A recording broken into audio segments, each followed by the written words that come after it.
So mga mami, pag ganito ka ganda yung bahay bakasyonan mo or dito ka nakatira, talagang kahit na may utang ka, malilimutan mo yung mga kautang-utangan mo.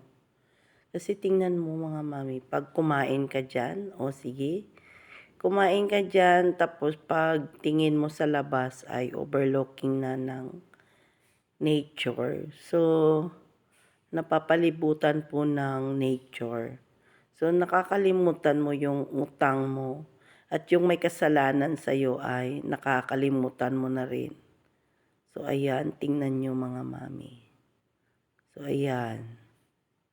So, ito po ay part siya ng maasim, pero palabas na ito ng maasim. Nasa taas po ito siya mga mami. Pag magpunta ka dito, hindi ka basta-basta makapunta dito.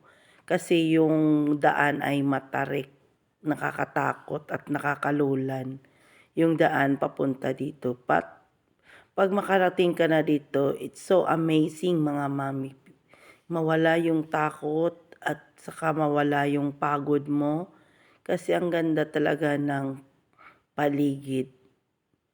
So, dito nagastay yung may-ari ng resort. Yan siya, yung naka-green na stripe. So, minsan lang siya nababa dito sa Jensan pag may kailangan siya. So, doon na rin sila, yan, yung naka-stripe na green, yan po ang may-ari ng resort.